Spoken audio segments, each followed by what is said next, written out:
The recording is officially started. Okay, this is our Unit 6 document discussion on the Chinese Exclusion Act. Apparently, Harriet just let me know that I apparently at some point in my update, I said the Chinese Expulsion Act, which is not what it was. They were not expulsing the people. They were excluding them from coming in after, but they weren't actually sending people out who were here. But great, we're going to be looking at a lot of documents related to this. And let me share my screen. And I'm going to keep the documents and things I'm looking at are down low. I think that comes out better in the recording, and you all are up top. So you see me looking down, I'm looking at my lower screen. Okay, hold up. Here we go. Okay, y'all see it? And then you set up so I can see everyone on the top. Okay. And let's see, I'm gonna put the chat screen up here so I can, you know me, I'm not going to be reading the whole chat, but at least I'll have it here and I can see it. Oh, good. People like my hat, and do you see Tabitha and Harriet also have paper hats? I will be wearing this full time. I may take it off here because I want to save it for special, but mine says labor on it, as they always do in cartoons. They always write labor, just so you really get the symbol. I'm going to take mine off, and but this is a preview of next week, our cartoon conversation. And thank you, Harriet and Tabitha, for making your own hats. And I hope next week at our cartoon conversation that many of you come in hats. They found that newspapers were not big enough to make one out of newspaper. I found that also. So they used wrapping paper, just measured it and it worked. So I hope we see many paper hats next time. Okay. So the Chinese Exclusion Act of 1882. Here we go. Okay. I first want to know if any of you whose families have Asian roots, when did your family arrive in the US? Do you know if any of your family members came over before the Chinese Exclusion Act? And basically, I don't think I've ever had a student like who had Chinese background who said their family came over before the Chinese Exclusion Act, but maybe we'll be lucky. Do you know, Ephraim, when did your family come over? Do you have a Chinese background or a Korean or what? Oh yeah, I can't. I have a Chinese background. My family actually came over 20 years ago. 20 years ago. So you were after, do you know the immigration law that changed, that really opened up immigration I from, do not. okay, that's when you should all know about it. It was 1965 and it was signed by President Johnson, not Andrew Johnson, Lyndon Johnson. And uh, another one of those reform movement eras, and they were reforming that, and that's what opened up immigration to Asians. They took away the Chinese Exclusion Act during World War II. We'll get into why that was. So, and nobody else here. We've got our Indian Americans. Ashwin, when did your family come over from India? Probably not. It's mixed. Yeah, 20 years ago for my mother, but then my grandfather came 40 years ago, so a little bit longer, but Okay. not anywhere close to the Chinese Yeah, Exclusion Act. right, right. And probably, I mean, I don't know when immigration from India really started, um, but probably was almost non-existent, in these earlier times. Um, and hi, is this This is Joseph's mother. Joseph's mother? Great. This is She's the mom of a student who's going to be joining as an audit Right. student. I'm joining your class because it sounds very interesting. Right. Yeah, we're just in the works of working this out. And the mother here is uh an immigrant from China. I was just asking the kids, um, for those of who had Chinese or Asian roots when their Mhm. family came over, could you share when you came over? Most of Yes, them said their parents came over like 20 years ago. that's about right. Yeah, they could be my kids, remember? Yeah. I came over here in 1998. Okay, great. Yeah. So telling that I was just mentioning the Immigration Act that really opened things up in 1965. Um, Hmm. and but can anyone guess, so the Chinese Exclusion Act was done away with. There were still lots of restrictions, but it was officially done away with during World War II. Can any of you guess? I mean, I know we're not up to World War II yet, but can any of you guess why maybe that would have been a time for tossing it out? What do you think, Ephraim? I want to think because the Chinese were an ally of the United States during the Second World War, Right, and right, there were Americans like fighting for them also in China. So right, I feel like it'd be mutually beneficial. right. They did not open up Japanese immigration during World War II, just the opposite. But yeah, but Chinese immigration, they just felt like, yeah, they're on our side. They're our official allies. They're our friends. They're not, you know, so they opened things up a little bit. Um, okay. Did anyone have a chance to view the PBS documentary on the Chinese Exclusion Act yet? It's really good. I really recommend you watch it. It's really worth watching. And if any one of you wants to organize a film night, that would be great. You know, just post it on the message board, and I'm sure you get a lot of people coming.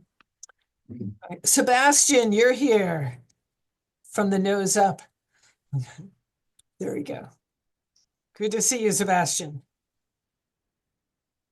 And as you can see, Sebastian's is far south of the fires in Southern California. So he is safe.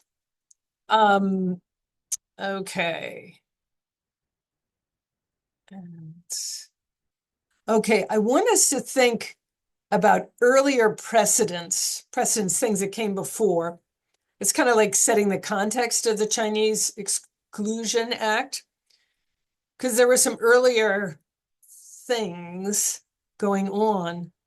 There was something called the 1862 Anti-Coolie Act. Has anyone even heard that term, coolie? I mean, it's not a term that's used today. Anyone have any sense of what that means, Russian?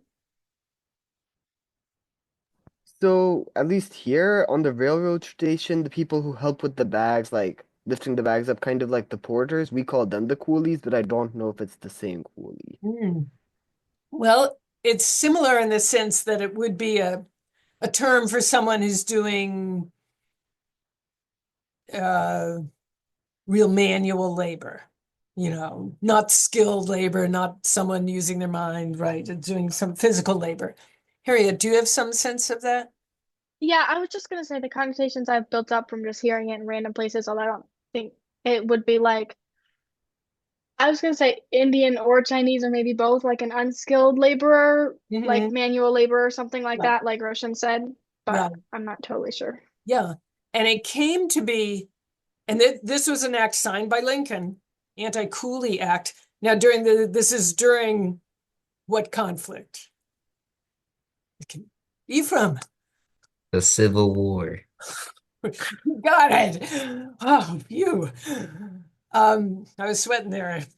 Um, it's so there in 1862, Lincoln's just about to put the Emancipation Proclamation. Coolies were viewed as very similar to enslavement. It was viewed that these were very poor people that were basically grabbed from this overpopulated Asian country, and they were taken over against their will and basically used as slave labor. So can you imagine, like during the Civil War, that it makes a little bit of sense that maybe the government would want to do something to say, well, we're just about to get rid of African slavery. We're not about to start another type of slavery. And coolie, what we're called coolie laborers, were a big part of the Caribbean area. So that was just something that had been put in place that you couldn't, these companies, these people that were basically, viewed as stealing people from, say, the Chinese mainland and bringing them over and forcing them to work would not be allowed to do so. So it was kind of an anti-slavery, but now of Asians. Okay. And in the South, wait, Sebastian, you got something? It's I got a interesting question. that this act actually went out before the Emancipation Proclamation, Well, it must have, 1862. because It's 1862, but so 1862. it's kind of preemptive, right? Yeah, It's yeah. Well, like Lincoln had the Emancipation Proclamation written in the summer of 1862, and then it was officially enacted in January 1st, 1863. But so I don't know the details. If it was, maybe someone could look it up. What point in 1862 it was, but I think it was tied into this feeling of we don't want to replace African slaves with Chinese slaves, essentially. And yeah, Yun Hong. I got a question, actually. It's interesting. Is the word COOLIE, is it the actual English word, or it was a made up word because it's act? Because I teach Chinese, so 苦力 in Chinese is a Chinese phrase meaning hard labor workers. I bet that's it. I bet it's really a Chinese word. Yeah, so I was thinking if it's not an English word, and then that would be Yeah. an English word made up from the translation of the Yeah. Chinese pronunciation. They literally call it 苦力. Cool. Yep. Okay. Yeah, that's fascinating. Thank you. Yeah, I'm I so know. glad you're here. My. Yeah. Great. And that's fascinating. So yeah, so the word means hard laborer. Yeah. And there were some Southerners who could see the handwriting on the wall. They actually thought that, well, if we can't have black slaves anymore, we'll just get the Chinese. There's millions of them. That'll be great. And there are some areas of the South, not many, and it didn't last long, but there were some plantation owners in the South that did import coolie laborers from China. Yeah. And they worked there, and they, they pretty much, within several years, they moved on to, well, we'll run a grocery store, we'll do this, we'll do that, they'll move on up. And they didn't stay in that, but some places thought that was what they would do. Okay. Part of my ignorance of the lineage of the history. This is after the railway, or it's in between, or This would be before. This would be right? Before the railroad. Okay, Yeah. okay. Yeah. So that's when the Chinese laborers moved to the railway. Okay, thank you. Yeah, Chinese started coming over mostly during the gold rush. Yes, yes. And okay. So it will be after this one. Yeah. And there were some earlier treaties. Who was it? One of you on your primary source document analysis of the Chinese Exclusion Act mentioned something about the Burlingame Treaty. Was it one of you? You might not remember that name. But I realized I didn't really know anything about the Burlingame Treaty, but that was right after the U.S. Civil War. And it was a treaty that was trying to make China do modern diplomacy, make treaties with other countries, and open up trade to other countries. Because China and Japan had basically not wanted to have anyone from the outside come in, and they didn't want their people to go out, and they didn't want any trade. We're just fine how we are. And so in the 1840s, 50s, the US had forced Japan to open up and to have some ports they could come to and trade. And likewise, European countries and America were forcing China to open up. Yes, And it was yes. not, it was, some of that was before our Civil War. But then after the Civil War, there was a further treaty, this Burlingame Treaty, which was trying to, some of the nice things the US was giving to China was this idea that, oh, we welcome your immigrants. This would be great. They can come here and they'll be treated fairly and equally. And we can then go to China too, because do you think China had been welcoming to immigrants from outside countries?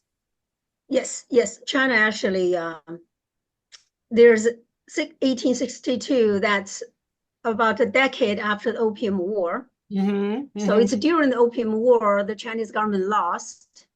So therefore, they are forced to sign a lot of treaties with a lot of different countries to open their ports. Yes. Right. And yeah, and the Opium Wars, that's a very interesting thing to learn about too. Okay. So let's go.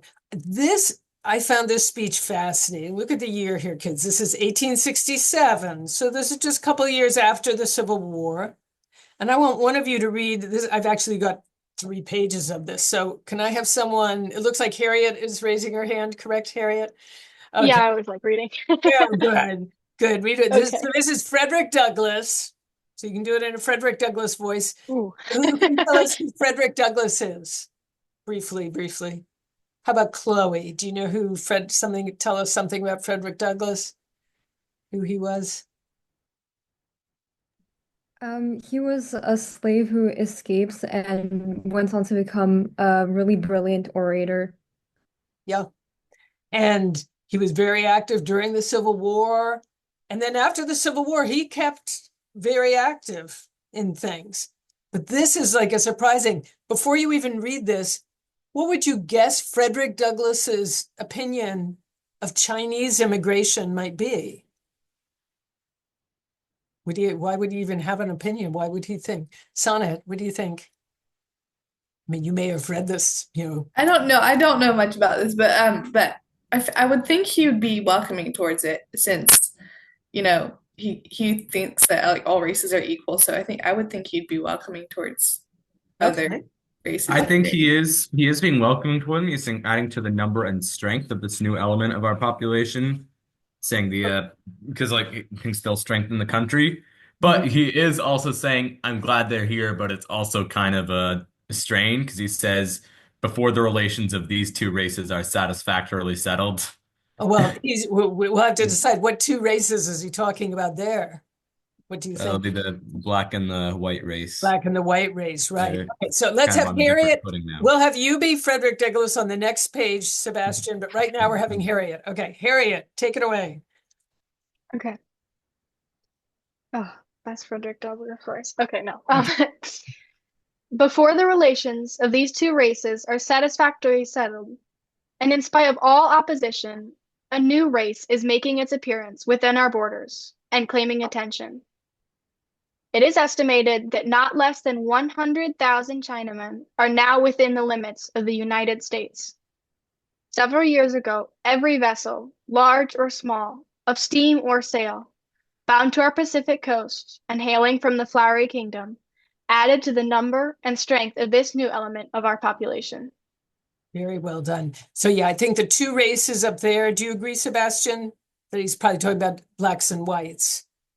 And now there's a third, Okay, so he says there are a lot, and 100,000. That's a lot. Okay, take it away, Sebastian. We're continuing. Thanks. I believe that Chinese immigration on a large scale will yet be our irrepressible fact. The spirit of race pride will not always prevail. The reasons for this opinion are obvious. China is a vastly overcrowded country. Her people press against each other like cattle in a rail car. Many live upon the water and have laid out streets upon the ways. Men like bees want elbow room. When the hive is overcrowded, the bees will swarm and will be likely to take up their abode where they find the best prospect for honey. In manners of this sort, men are very much like bees. Hunger will not be quietly endured, even in the Celestial Empire, where it is once generally known that there is bread enough and to spare in America. What Satan said of Job is true of the Chinaman as well as of other men. All that a man hath will he give for his life. They will come here to live where they know the means of living are in abundance. Okay, so he says it's going to continue. And yeah, I've always seen, pictures of all the boats, the little houseboats and some Chinese rivers. I don't know if they still exist. Do those areas still exist, Yunhong? Well, Or are they mostly up in the big apartments now? well, from what I heard, it's kind of weird nowadays because people are so eager to go to the cities to make a living. So a lot of the country is actually abandoned. So there will be a lot of villages that there's no people. They call it empty villages. Oh, wow.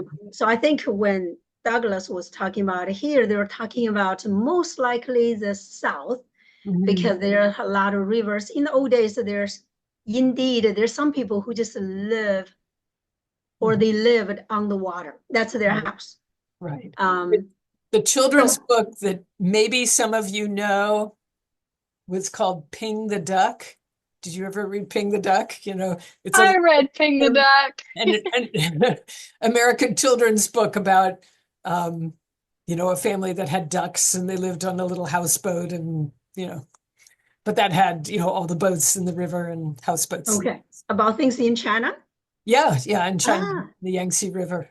Yes, that's about right. That's where people would do that. Yeah. Not where I came from.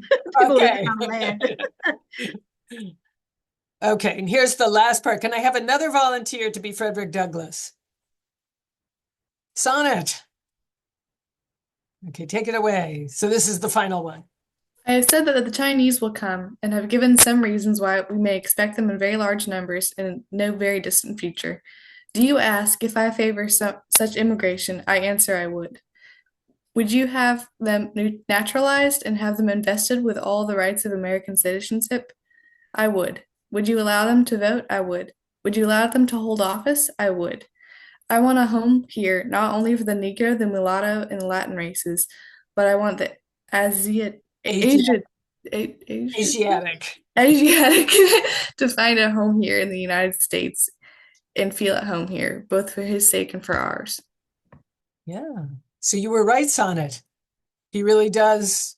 He's welcoming them all. And this 1867, I didn't even know of the 15th Amendment. Could somebody who's got an extra device on the side look up to see what was the year of the 15th Amendment, which gave voting rights to American Blacks?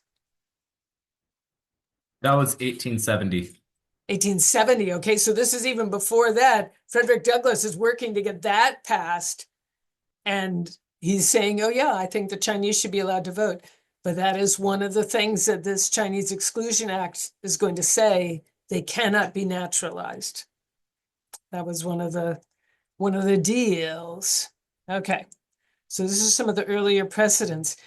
1874, so what, 6 years later, 7 years later, a group of Chinese community leaders. So these are like the merchants or the big, the successful guy, not the coolie laborers, the leaders of the community in San Francisco wrote a letter to their city government that said, in part, so we have someone who will be these Chinese. How about Ephraim? Since you're where's Ephraim? Since you're our Chinese American student here,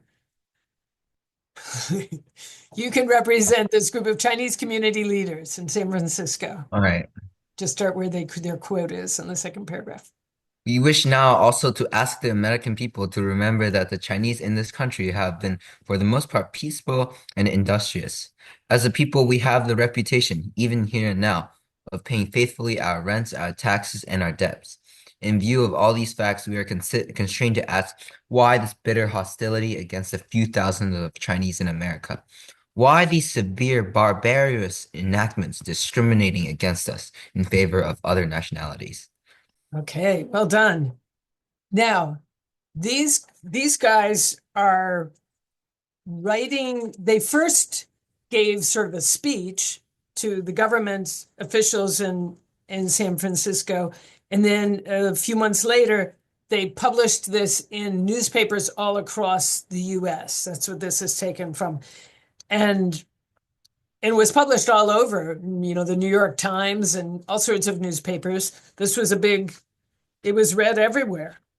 And what can you tell even from this little part of me? I've got the whole thing here. It's several pages. I'm going to read you a little more out loud.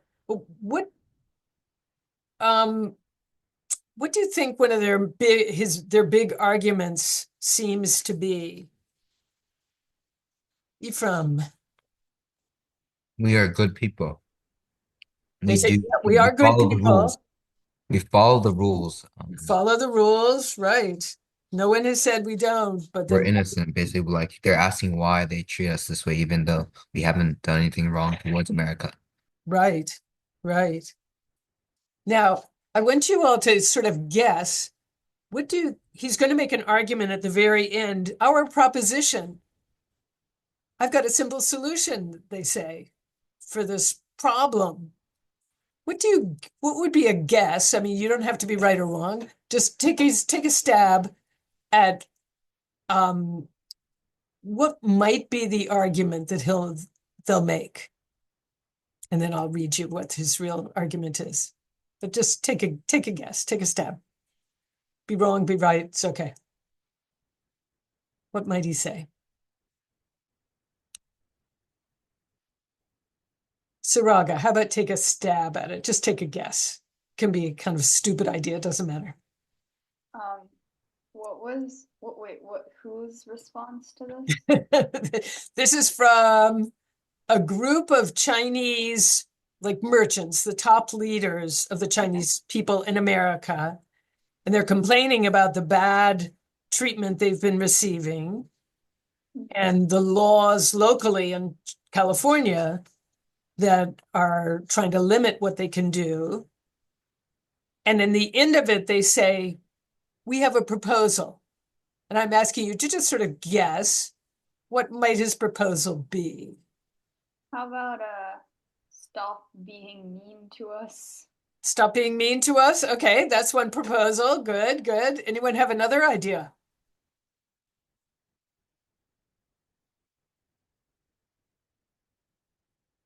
I guess he's trying to kind of take a stance against the Chinese stereotypes at that time of like the cartoons of like causing trouble and havoc and not making crappy stuff and spreading immorality and arguing that it's kind of the opposite of that. You see, paying basically their rents, our taxes, and our debts, peaceable and industrious.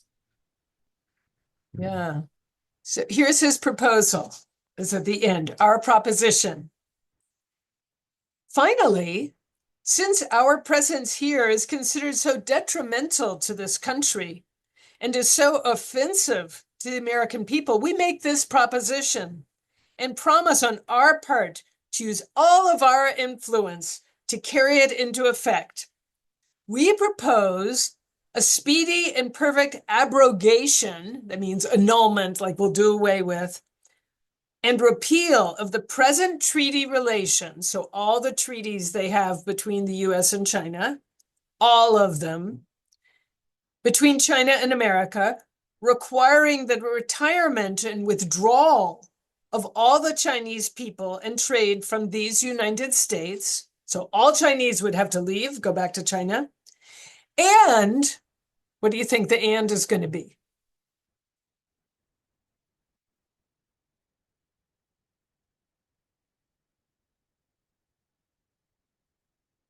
and the withdrawing of all American people and trade and commercial intercourse, whatever, from China. Ooh, it's like, oh, well, we don't want to do that. You know, we want you to leave, but we don't want to do that. You know, Americans wanted to get into China. They wanted the market. They wanted missionaries wanted to go there. They wanted to set up trading. They did not want that to happen. But it was kind of like, if you want this, you're getting, you know, you can't have it both ways. Okay. So anyway, this was you know, it was definitely, what's that? Was this before or after the Boxer Rebellion? This would be before the Boxer Rebellion. Yun Hong, tell me if I'm wrong on my dates, was the early 20th century or late 19th, like, you know, 18 Well, yeah, or I'm 19. thinking I'm forgetting my dates a little bit. I think that rebellion was, Let's say the early 1900s. no, it was definitely earlier than that. Earlier. I think it's somewhere between, it's after the Opium Mm-hmm. War, because the Chinese government lost. So Mhm. therefore, the Chinese government started signing all kinds of treaties, even one-sided with the foreign governments. Right. And then the natives, obviously, they disagreed with the government, and that's when they went against. So if I guess, that would be somewhere between 1850 to 1900s. Okay. Sometime in there. Maybe someone could look it up on the side here. When did the Boxer Rebellion, that's in China, Google Yeah. says 1899 to 1901. 1899. Okay, so Yeah, right that's around about there, right. right at the Yeah. turn of the Mhm. century. Yeah. Okay, Yeah. good. And yeah, so it would have been well before that. And it's before 1874, it's before the Chinese Exclusion Act. Okay, so let's get up to let's move along. Okay, this is you know, our TA Josiah Godbold, his sister Thea Godbold found this one year. This was from September 1874, so really right around the same time as the Chinese leaders paper. And this is, see if you can tell the point of view, like, is this written by Chinese also, or is this written by Americans? And what, if it's by Americans, which side are they on? Are they like Frederick Douglass, or are they like the anti-Chinese people? Okay. Okay, I'll read this one. All comparisons between Irish and German immigration and that of the Chinese are unjust. The former, that's the Irish and the Germans. By the way, this is probably written by an Irish immigrant, I would guess. They were some of the biggest ones in the anti-Chinese stuff, which could have been one of the reasons why Thomas Nast supported Chinese immigration and rights, because it was largely Irish immigrants in California who were against them. That could have had something to do with it. Thomas Nast is a cartoonist, Yun Hong. Okay. The former, the Irish and Germans, make their homes here, buy farms and homesteads, are of the same general race, and buried here after death, and take an interest and aid in all things pertaining to the best interests of the country. The Chinese come for a season only, and while they give their labor, they do not expend the proceeds of such labor in the country. They do not come to settle or make homes, and not 1 in 50 of them is married. Their women are all suffering slaves and prostitutes, for which possession, the possession of these women, murderous feuds and high-handed cruelty are constantly occurring. To compare the Chinese with even the lowest white laborers is therefore absurd. Our best interests are suffering of these Asiatic slaves. They're getting into that coolie idea, that slave labor. We are trying to make them live decently while here and to discourage their arrival in such numbers as to drive white laborers out of the country. 19 persons out of every 20 here desire and intend that all this shall be done peaceably and without oppression. All that is asked is that motives and acts not entertained or practiced shall not be charged against California by those who discuss this question with but a slight knowledge of the facts, and that knowledge distorted and one-sided. Okay, so which side of the argument is this editorial on? Roshan. He is very much against the Chinese as a race, as everything. He doesn't Right. just want them in America. He just doesn't like them, period. Right. He's very, very anti. And yeah, I don't know who this is, but I would guess since most of the leaders of really vociferous leaders of the anti-Chinese were Irish immigrants. One of them is a man named Dennis Carney. It looks like it's spelled Kearney, and I've one year I'll get the courage up to ask my daughter's husband, whose last name is Carney, Kearney, and who's, definitely the family is from Ireland originally, to ask him, oh, just curious, Brendan, is your family related to that? Is he in your Carney family? But those were Irish immigrants, and again, I never really thought of this before, but that probably has something to do with Thomas Nast not being against what they were for. Okay.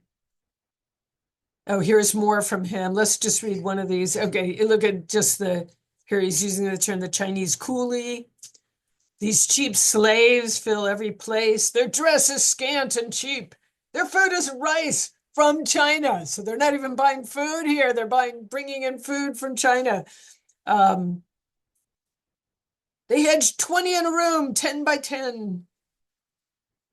So, here's a negative way of looking at where other people would say, well, they're kind of a quiet people and they're not, riotous like the Irish, and they're kind of nice, but they view them as they are whipped curs. Yeah, this is Dennis Carney, the Irish.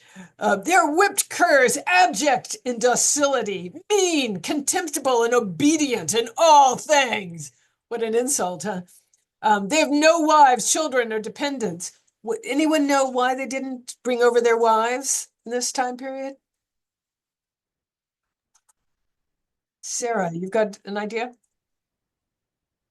It could be that, I guess, with the restrictions of Chinese immigration, there was I guess they could only afford to send one person over to make an income and then potentially send it back to the family when they can.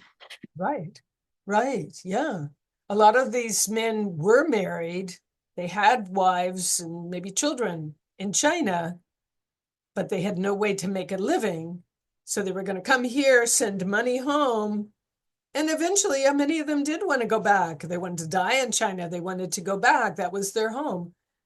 So that's, let's see, I think the other one said something about them wanting to, I think it was one of, wait a minute. One of these talks about how they don't even bury their dead here. And many of them would want to they would go dig up the bones in a cemetery by the time they were bones, and then they would want to ship them back to China for burial in the home village. And so that was seen as not, there are some other nationalities that typically did this type of immigration. Does anyone know what other nationalities is, like European nationalities who did that? Like they were just viewing that we're coming over here to make make some money and then send it back home, and then and we'll eventually go back home too, because we really want to be back in our home. We don't really want to be in America. Do anyone know another nationality? Sonnet? I'm not sure, but I feel like maybe German. Is that right? I think Germans pretty much when they came here, they came here to stay. Okay. A lot of them in that big early wave of German immigration in the middle of the century, they were like the radicals who were trying to revolt in Germany, and they lost. So it's like, I think we'll just, leave. We'll just immigrate. That'll be a solution here. Okay, Tabitha, can you think of a country? I also could be completely wrong, That's okay. but I feel to remember something about how Italian immigrants did that sometimes, but I could be wrong. Italian. Yep, it's Italian. Did you have something else to add, Saraga? You have your hand officially up.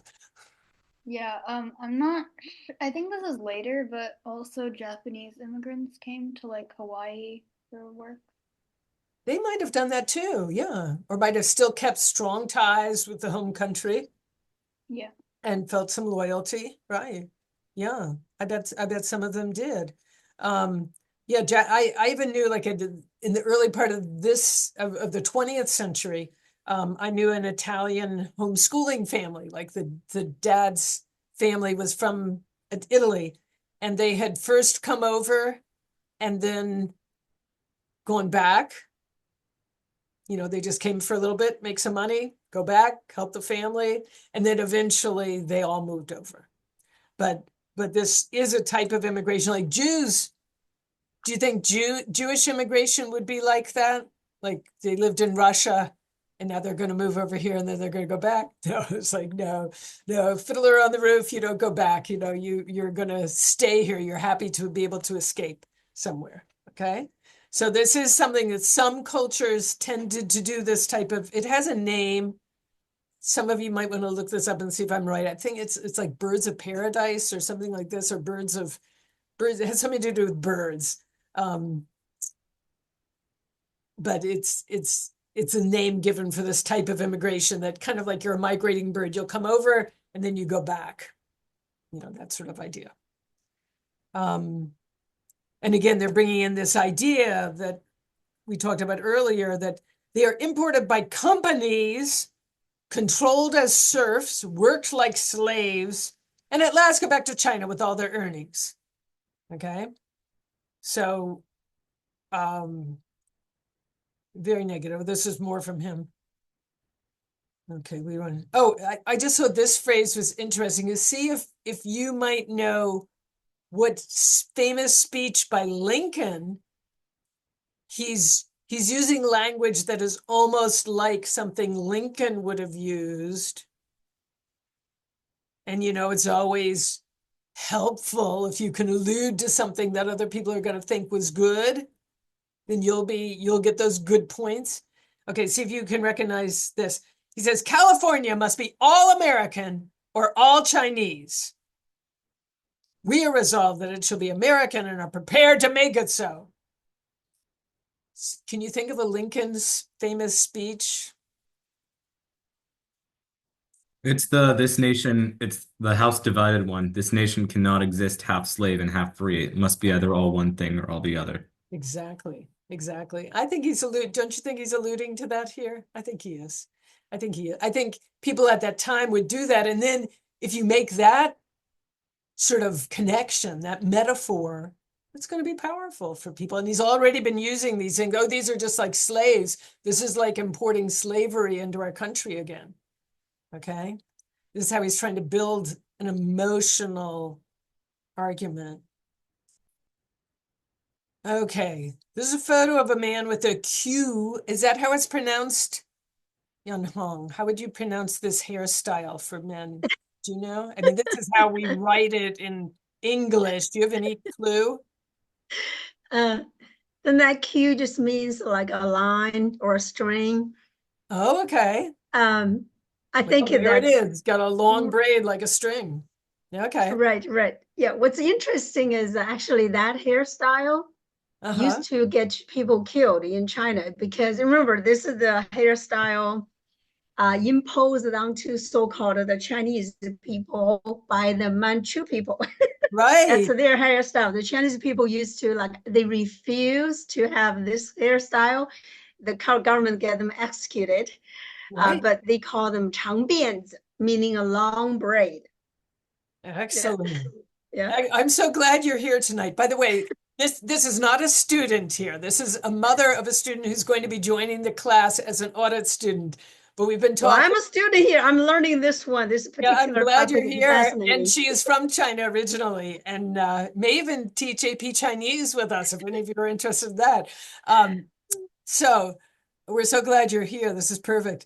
So yeah, I just have some little notes about this that in the 1600s, like 1650s, the Manchus had come down like over the Great Wall of China and invaded and taken over the country. And invaders feel they can call the shots, right? They feel like, okay, now we're imposing our rules to show that you are the subject people to us. And this was one of the rules they had. And what do you notice about this hairstyle? Is it just that it's a big braid? Do you notice something else about it? This is not just that this guy is going bald. Yeah, the rest of the head is shaven. Yeah, you got to shave your head back and then just have this little bit that's going to be a long braid. And you had it in Yun Hong is right that there were people who literally, I was looking up some stuff about it, who, like the people did not want, they were refusing this idea. And one person said, take my head, that's nothing, but my hair, I'm not submitting to this. And they cut off his head. I mean, they took it really seriously. This was a symbol of submission. Okay. Yes. So If this I may wasn't- add here, the Chinese traditionally, that's why that guy says, cut my head off. I don't want the hair to be cut off, because they believe culturally your body, your hair, and all that is given by your parents. So when you actually hurt or cut your hair, you're actually saying, I'm not respecting my parents. Oh, interesting. That's why the people say, get my head off, and I don't want to do that. Yeah. It has deeper cultural reasons. Yeah. But so that was in the 1650s that happened. But now we're talking 200 years later. By that time, they're pretty used to this, but it was still the rule. It was still an official rule. Like if a Chinese man had been in America and he'd cut off his queue, his long braid, and just had a sort of a normal American hairstyle, do you think he could have gone back to China? Because it was still basically the same emperors who were in charge back there. He really could not have come back. It would have, and many of those men had family, they had wives, they had children back in China. They did want to go back every now and then. But if they cut it off, they would not be able to. Okay. So even though this was a mark of, in a sense, enslavement or a mark of submission, a mark that you lost, by this time it has other meanings too and other ramifications. And probably most Americans had no clue about any of that. They just thought it was a Chinese custom. And they made fun of it, or they thought it was weird. I mean, you could see all the cartoons. You probably noticed we had just done last week, Yun Hong sent them to a site that had a whole lot of cartoons related to this time period, and most of them showing the Chinese men would always be showing the long queue and often pulling on it, and often you could see that it became a way to get at them. And again, it just made them seem so otherworldly. They just don't want to assimilate. They don't want to do things like we do. Okay, and this hairstyle didn't end in China until 1911. And that was again when those, how would it be pronounced, Yun Hong, the Qing, there'd be Jing, The Yeah, it would be the last dynasty of Chinese would be Qing dynasty, Qing, Yeah, Qing dynasty. Jing. The Okay. last emperor was overthrown in 1911, and that ended Yeah, that hairstyle. right. And also foot binding. I remember one, and that was sometimes, in these anti-Chinese things they would mention, and they wrap their women's feet so they're useless, and that was a thing. Did you ever hear any stories about foot binding in your extended family at home? Do you remember? Yes, well, again, traditionally Chinese, think about Mulan, right? Everybody knows about Disney movie Mulan. How are you going to go onto the battlefield with that kind of feet, right? Just can't. Think about it. You cannot even walk. How are you going to go fight in the battles? So Right. traditionally, Chinese women don't have those kind of things. However, remember Qing Dynasty. This is the last Qing Dynasty. Shortly before that, the one before is called Ming Dynasty. Ming Dynasty, towards the end of the Ming Dynasty, before Qing Dynasty started, they started force the women to have that binding of their feet because they're just trying to basically put the women to the position of submission. So they don't want women to be able to run, to fight, to gain some kind of social status or to work, that kind of thing. As a matter of fact, when the Qing dynasty came in, they actually abolished that whole thing, said if anybody, the government officials, if you force your daughter to have that foot binding, they would actually execute you or punish you. Because they don't want their women, because remember, Qing, they're from the Manchu, they're northeast part of China, they want their men and women to be able to fight. So therefore, they don't want the women to be like that.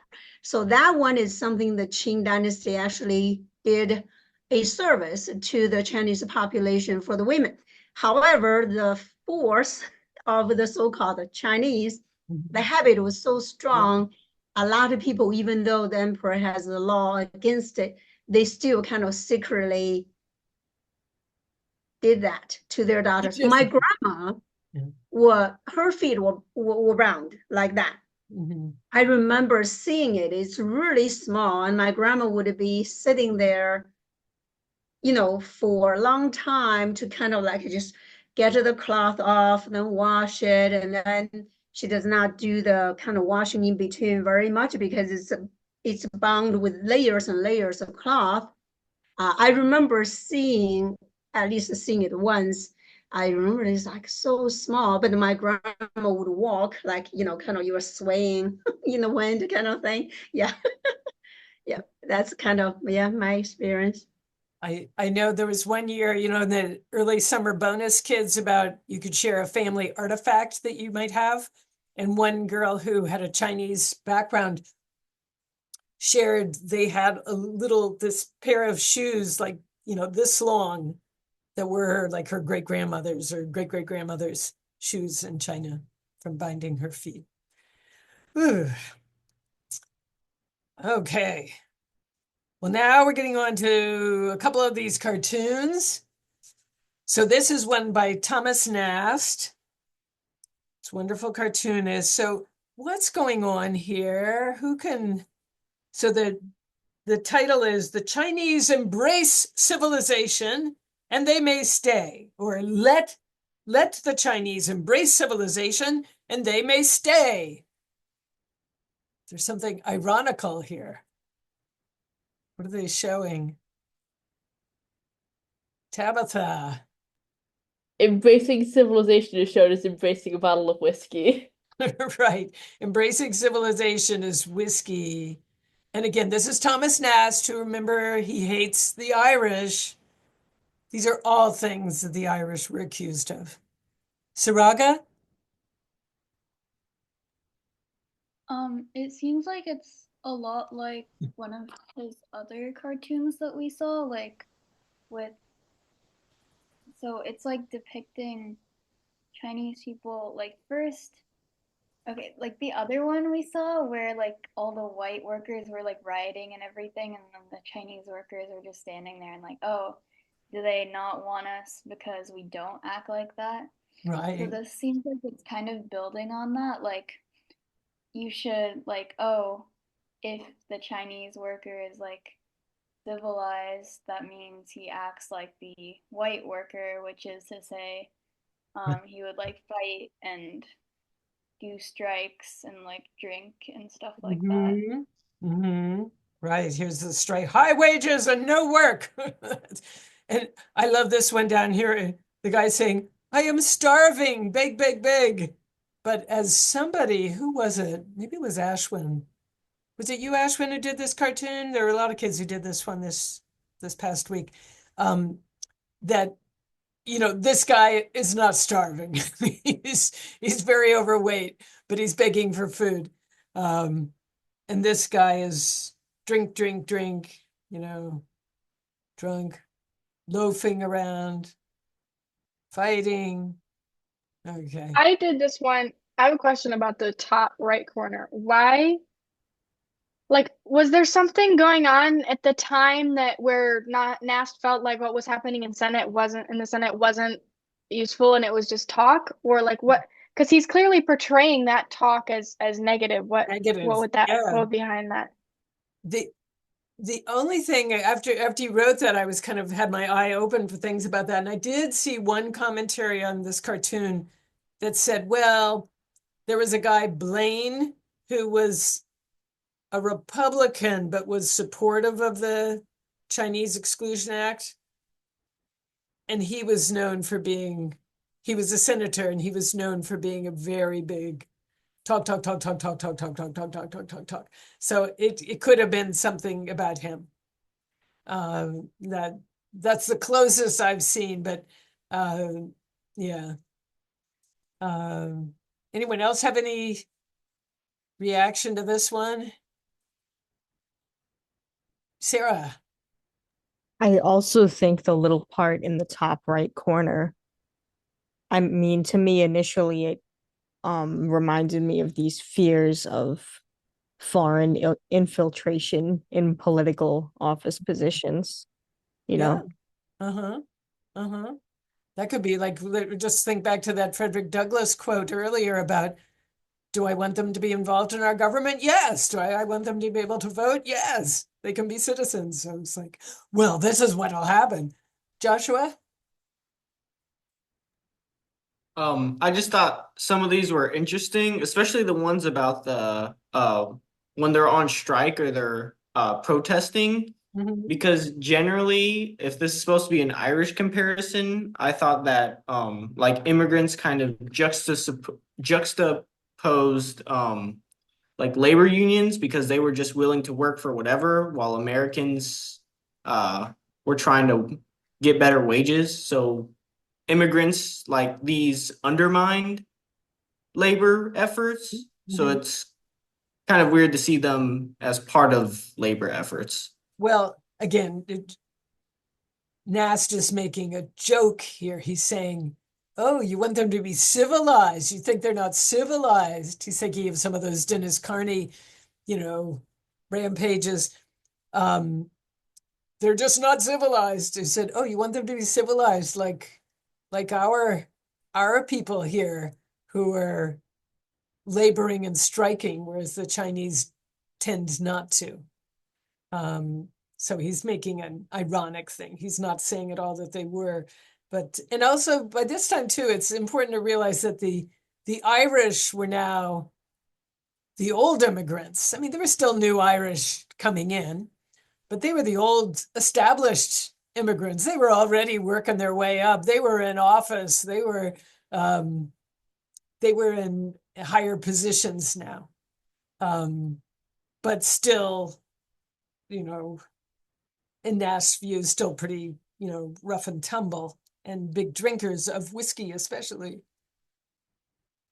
So anyway, an interesting look. Okay, now we have 3 questions and then we'll close up. So here's another cartoon. And this, to me, I've always thought was a Thomas Nast cartoon, but I don't think it is.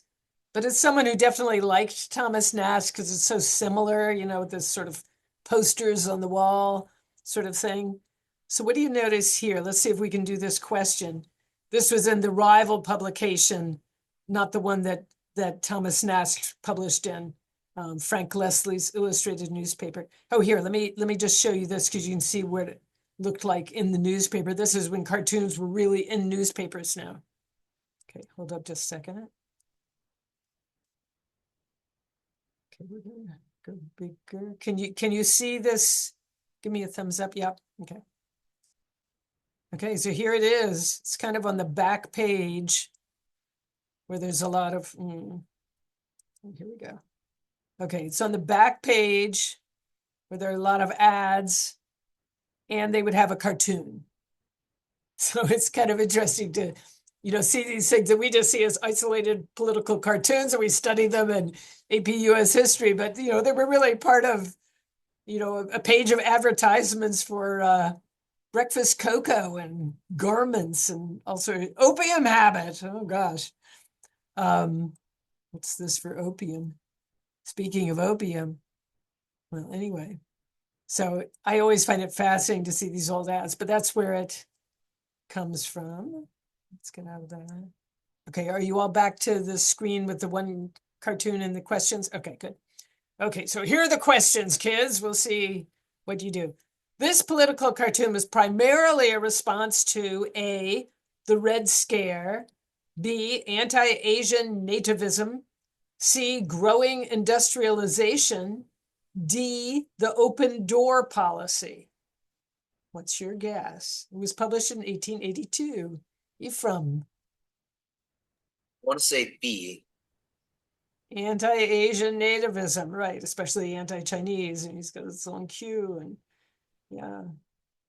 And notice here on the notice here, notice, communist, this is in 1882. This is the Soviet Union, a communist country. It doesn't even use Russia's, like, czars. Notice, communist, nihilist, socialist, Fenian, and hoodlums welcome, but no admittance to Chinamen. These are all things that everyone in America thought were really dangerous. Okay. Did nihilist mean something different back then? Or tell us what you know of the meaning of the word nihilist, and I'll be able to tell you.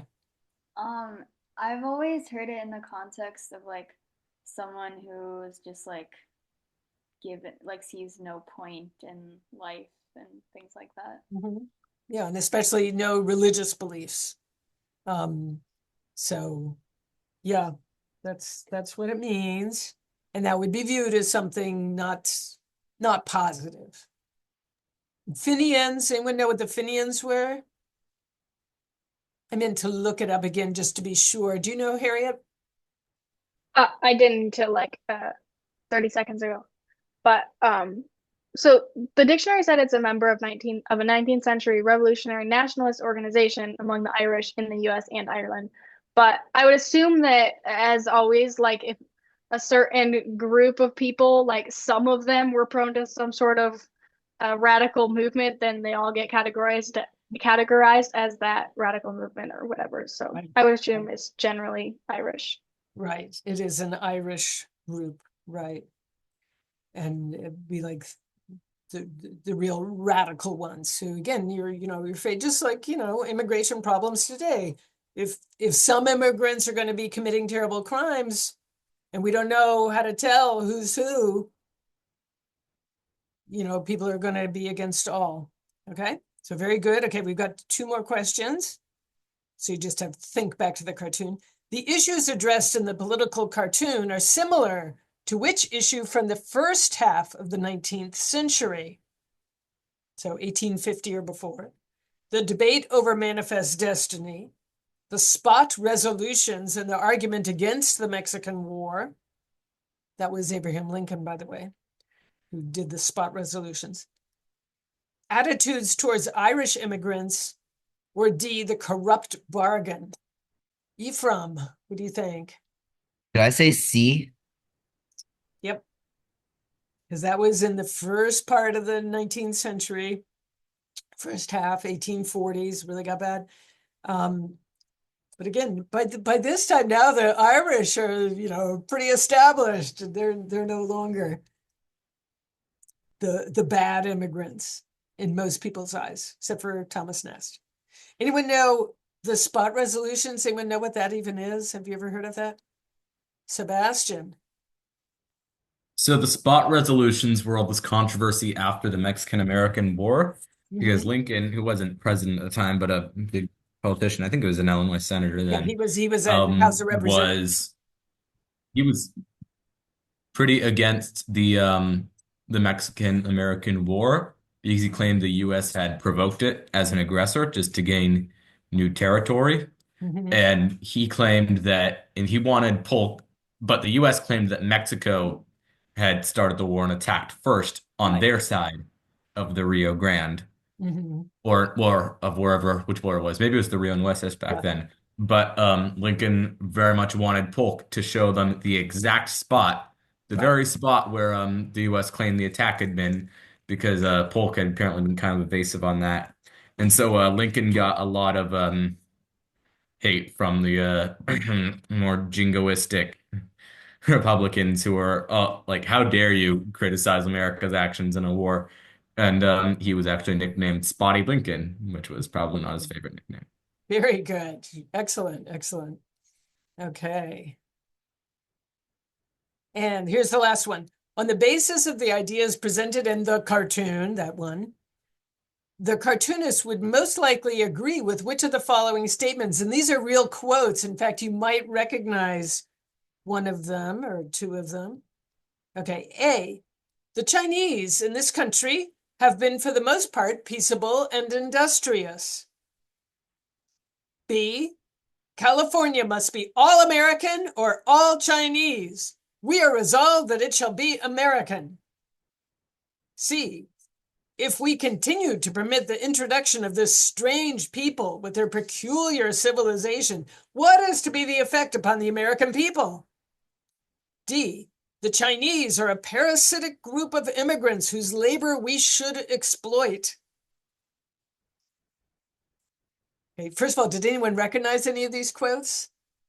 Some of them we came across tonight. The Chinese in this country have been, for the most part, peaceable and industrious. That was the Chinese merchants giving their plan, their solution to the problem. And that California must be all American or all Chinese. That's at Dennis Carney. And the others, I'm not sure who they are, but they are real quotes. They didn't make them up. So on the basis of the ideas presented in the cartoon, the cartoonist would most likely agree with which of these? Roshan.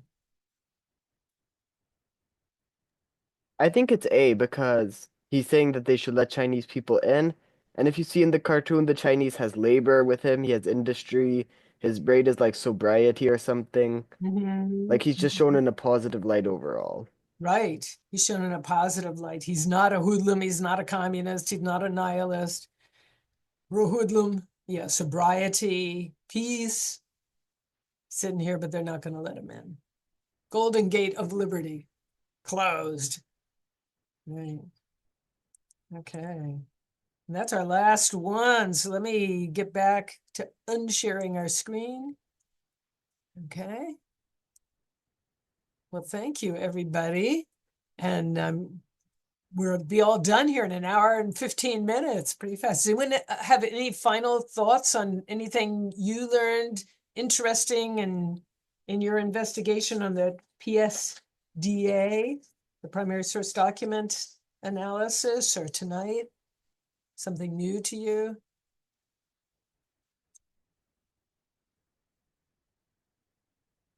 It was kind of funny. I was doing this article. This guy was criticizing not so much the Chinese as the like the poor enforcement of the act. And he is like, at the end, he was really spreading himself about like what's going to happen if we just keep letting them go. The Chinese are going to crash over the Rocky Mountains, a great wave of brownies, and they'll overcome us all. It's like it's like Tom in The Great Gatsby, if you've ever read that. He's reading that book, The Rise of the Colored Empires, and he was all worried that the white race would be absolutely submerged. But it's funny because he said that like the once they're in the country, they just mingle with us until they become until they become an unrecognizable portion of the former inhabitants, While earlier in the essay, he criticizes the Chinese for their non-amalgamating habits. Right. You So can't it's win for losing. a Right. man of pretty big imagination who can be angry at the Chinese for assimilating and not assimilating. Right.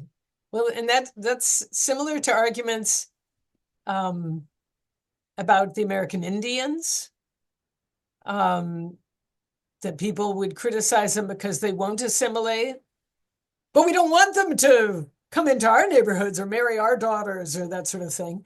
So it's that, well, what do you want? It's tricky stuff. But I think this was fun. I think we learned a lot. Thank you very much, Yun Hong, for being here. And we look forward to having Joseph here, but you're always welcome to come anytime. Yeah, thanks for coming. That was super fun having a Yeah. resident expert. Yeah, Yeah. right. Thank you. Thank you so much. That was You great. guys are welcome. Actually, Harriet, you play harp, I see in the background. Yeah. I do. Yeah. My daughter does too. So Really? That's so yes. cool. Yeah, should get you guys Yes. connected someday. Are any of you kids in AP Spanish this year? Because her daughter is going to be joining AP Spanish. No? Okay. No. And okay. Well, thank you very much, kids, for coming. This was great. And you helped all of us learn more. So it was great. So let's all wave goodbye here. It was great. Ashwin, you're blurry, but I know you're there. Thanks, Mr. Richmond. Bye. I'll hang on if you want to talk for a minute, Yen Hong. Thanks, Mr. Richmond. Yeah, thanks very much for coming, Joshua. All right, Mrs. Susan, thank you very much for the class. It's very interesting. Oh, great. Well, I'm so good. I was just, when I saw your note, I was CC'd on the communication with Mrs. Weber, and I thought, yes, well, this would be a great night to have, yeah, I know. It's obviously, I took some history lessons when I was here for my master degree. I took two, I think, history lessons, but not kind of dived into kind of this kind of details of my kids. They're using a Becca. And then I remember one of the lessons the history teacher was talking about, actually the ELA teacher. They were learning some kind of article. The ELA teacher was saying, okay, out of all the immigrants, and the Chinese were the ones most resented.